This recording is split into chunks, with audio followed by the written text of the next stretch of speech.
Hello everyone, today we have new video review, and as you can see this time we are going to talk about fresh release from ICM. It's a kit in 1/35 scale and it copies Leyland Retriever in a general service, so it's a World War II British truck, and this kit comes as part of their September release, if I'm not wrong. I'm going to check it right now, but you can see that kit number is 35600, so it's a let's say fresh release which should be already available. And what I'm checking is that, well, previous release, no, actually it is shown that this is a completely new tooled release, and there will be another option or version without tarp on the rear side, but it will come later because its number is 602 and this one is 600, so I suppose this one is a first comer.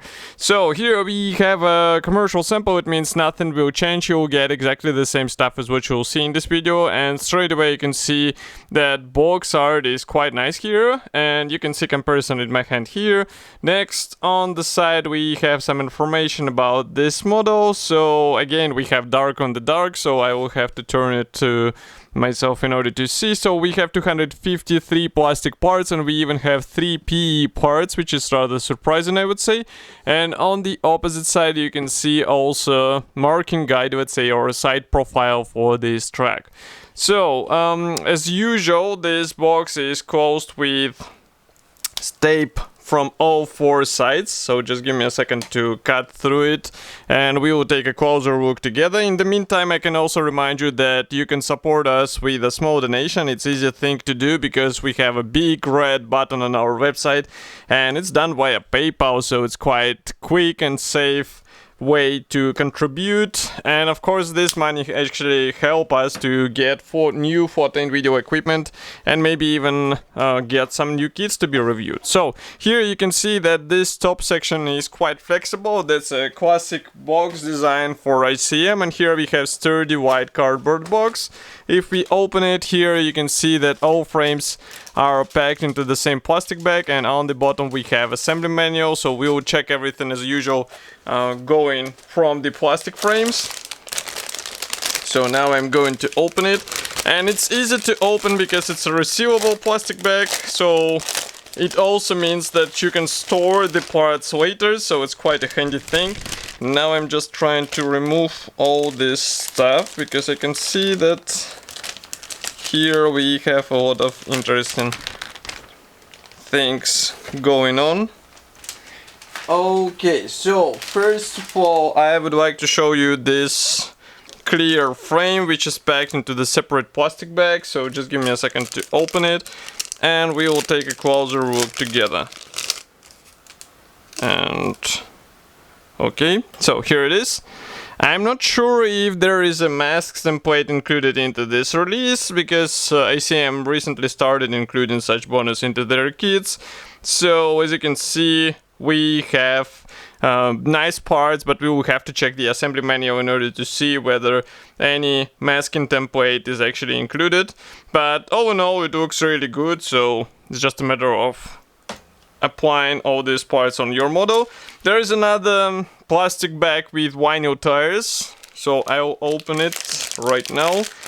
And frankly speaking, it would be cool to see the plastic parts, but instead we have vinyl parts, so here they are. And I wouldn't say they're really bad, but still you will have to be careful while working with them. As you can see, there are completely no details on the tire walls, so that's not something you would like to have on 1/35 scale. So if you have an option to upgrade this element, definitely go for it. Next we continue with the front cap. Here you can see the front panel and also roof tarp, and I would say the texture looks quite convincing. Here you can check it from the opposite side. We also have some push marks here, but they should not be visible on the finished model, so I wouldn't be worried about them. I mean, in the worst case you can just peel them in case you would like to have as realistic vehicle as it is possible. Next we continue with another gray plastic frame. So this one is dedicated to rear bed parts. So of course it will be assembled out of separate panels, but again it won't be difficult. Note that there is no wooden texture whatsoever, so I would rather recommend to replicate some weathering here so that it will be more interesting in appearance. But the molding quality looks quite fine. Here we have bits of plastic. I'm not sure why, but I mean it doesn't mean that part is damaged, but still we have a small piece of plastic there. Okay. Next, we proceed with tarp panels. So these ones are supplied on the separate sprue. Again, I would say they look somewhat convincing. You will have to combine them 3 together. Here inside you can see, of course, we have some push marks, so be ready for that. But again, I really do not think that it will be visible on the finished model, so I wouldn't be worried about it. And it should be easy to work as well. Next, we continue with another gray plastic sprue, and let me remove this plastic bits. I'm not sure why it is there, but it is there. So here we have more parts for the rear bed, and again I can zoom in so that you can see that we do not have any texture on these parts. They are quite plain, and yes, there were some trucks which actually were with plain panels, but these are wooden panels, so I would rather expect some texture on them, and that's why I would recommend to spend some time maybe bringing out the texture with help of paints, not physically, but at least with help of paints and weathering. Next, we continue with 2 identical plastic sprues. Here they are, so I will show you only one because they carry the same set of parts. Here we have wheel rims, and we also have frames for the rear bed. And as you remember, we are dealing with a truck with a covered rear section, so I'm not sure if these frames will be necessary actually, because this roof looks like it does not need any extra support, but maybe it will be installed there just for the sake of being realistic looking model.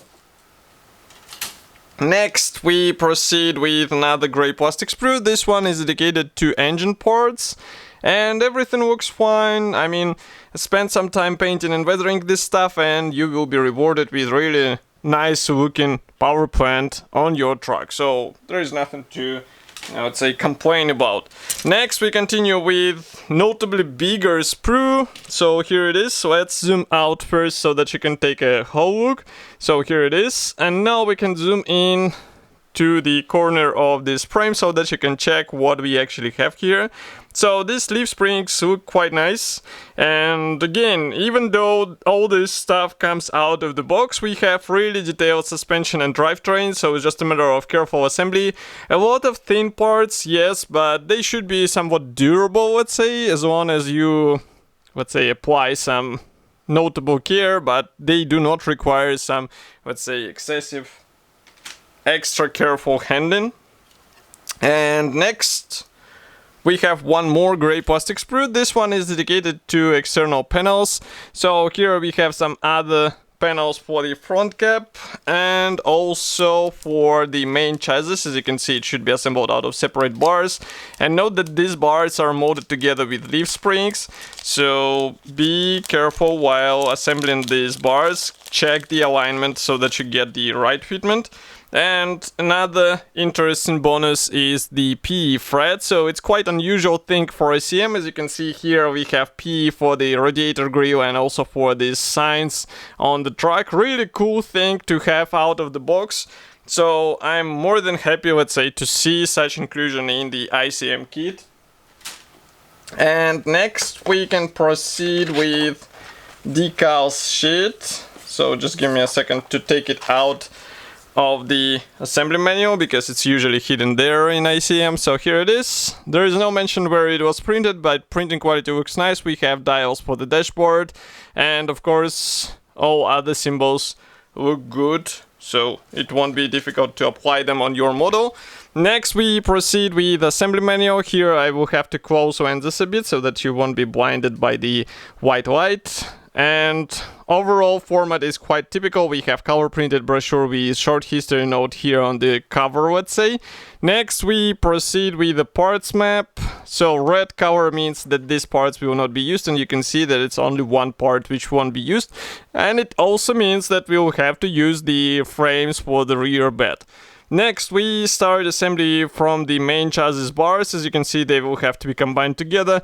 A lot of parts will be actually used here, so pay attention what goes where. Then we proceed with assembling the engine and gearbox. Here you can see them, and then they get installed on this main chassis. We install leaf springs, also wheel axles for the rear and front section as far as you can see, various levers, and then brakes for the front, I guess. Next, we proceed with road wheels. Obviously, nobody will be doing it because it's easier to install them later on the final stages of weathering and painting, but I mean, the final decision is up to you. Here we also have the spare wheel holder, and then we start assembling the front cap, which is actually glued out of separate panels. We also have small elements which will go inside, and that's a really nice touch that the cabin is not empty inside. It actually features something inside, so it will be cool to open the doors. And as you remember, there are tarp doors on this truck, so it will be visible what is inside, and that's why it's worth spending some time painting and weathering. Here we have some PE parts, so basically all PE parts will go onto the front grille section. Here we continue with exhaust and fuel tank, which is installed right behind the front cap. Then we start assembling the rear bed. As you can see, it is glued out of separate panels. And then we proceed with stowage boxes, mud guards. Then all this stuff gets installed onto the main chassis. We install the steps. And here we start working on this roof, which will be covering the front cap. Then we install headlamps. It will be useful only for the second marking option. Here we have first assembly option, so actually you can assemble it without tarpaulin on the rear side, or you can assemble it with the tarpaulin. So as you can see, in this case we do not use the frames, so these thin parts, they will stay in your spare parts box. And here on the last page you can see two marking options, both from British Army, but this one is from 1940s, this one is from 1942, and actually I can see that it is a service, general service from Lend-Lease consignment, so maybe it was used elsewhere. So if you know something about it, write it in the comment section. And the same can be said about the whole kit, so if you have something to say, do not be lazy, write it in the comment section below. I will be happy to discuss it with you, and of course I will see you in the next video review as usual. Press the like button if you like this video, and bye!